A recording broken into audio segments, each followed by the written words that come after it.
Wrestling Fanboy here, and I'm about to get into the updated bracket of the King and Queen of the Ring. So let me go and switch over. Boom. Let's do this. Now, as you see, it's the Queen of the Ring bracket. We had the quarterfinals or semifinals, and Io Sky took on Raquel Rodriguez, and she beat her on Raw.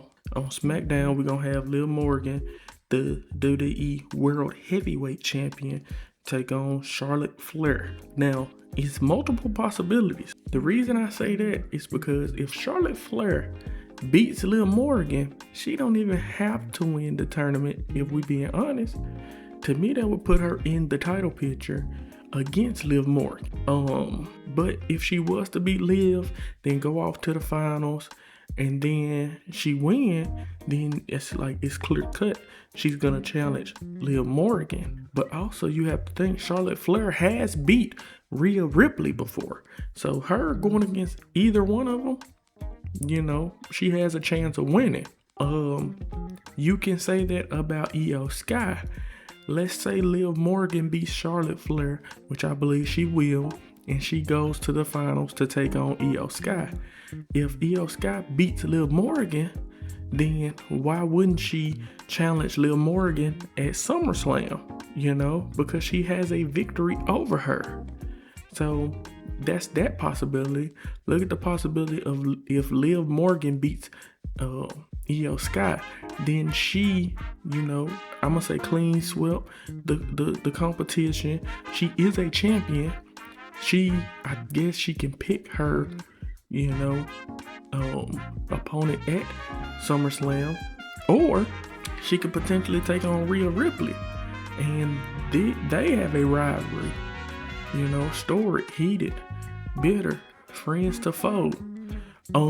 So I look at it that way. We can also just look at the possibility of Liv winning. She could become a double champion, If Charlotte wins, I just believe she's going to challenge Liv Morgan, unless she has to challenge her current brand's champion, Io Sky. If Io Sky beats Liv Morgan in the finals, why wouldn't she challenge her?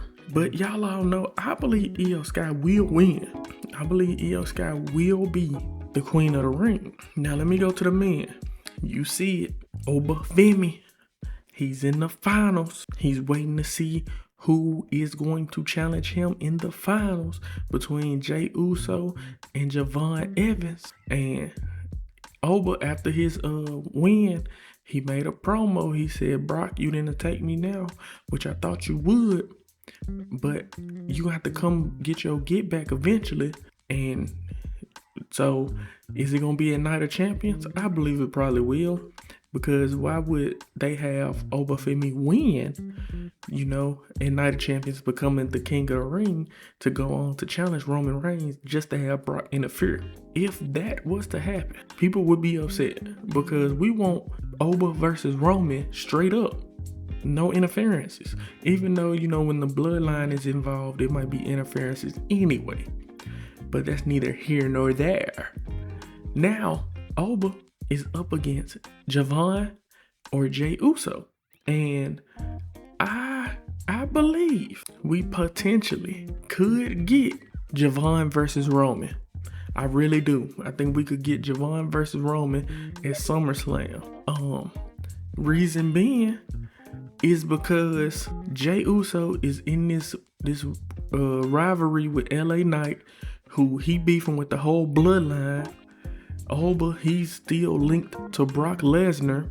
Javon, he's young, he's bouncy, and he could be the one to become King of the Ring, and that'll be a good thing on his resume. Because think about it. Of all the NXT people, what has Javon done? I got a list for y'all. Trick Willie has been on WrestleMania and became the United States champion. Obafemi was on WrestleMania and defeated Brock Lesnar. Javon was also on WrestleMania, but he fell short of becoming Intercontinental Champion. So just think about it. If he could add him being king of the ring to his resume, he's already young, real young, but that would be great for him right now. You know, let him get that rub. Let him go on to SummerSlam and challenge somebody. And, you know, he don't have to win, but wouldn't it be great if he did? I just feel like, you know, on the Jey Uso side, if Jey was to win and Jey goes to the finals, takes on Obafemi, you know, it's a story being made right there. You know, Jey versus Oba and Roman is building in the background.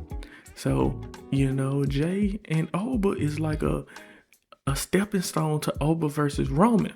But if we really think about it, let's say Jey does win and he wants to take on Cody. Cody already have a lot going on. Cody is about to take on Gunther for the championship. And, you know, it's a special guest referee match. My thing is, Cody has a lot going on. He's also dealing with Sami Zayn, the last real good guy. So SmackDown has a dilemma over there. So I don't believe Jey will be going over there. If he do, I think Solo might cost him against Cody, which could help start this bloodline war that they talking about. But I'm gonna get into that on another video. But right here, I think Jey will lose due to LA Knight. Yeah. And Javon will be taking on Obafemi in a good match that we seen a bunch of times in NXT. So you know it's gonna be good. Oba might toss Javon into the announcer's table from the ring. So I'm just saying that's what I'm thinking. And I think Javon Evans might actually become king of the ring. And you know, he put on a 4.5 star match like Logan Paul did against Roman. But that begs the question too though, because Javon has this little beef or this new rivalry going on against the Vision. So I don't know. It's a lot of moving pieces right now, y'all. All three of these individuals, Oba, Javon, and Jey Uso, have things going on. So they keeping it a little unpredictable. But we gonna find out who become king of the ring. And I just can't wait.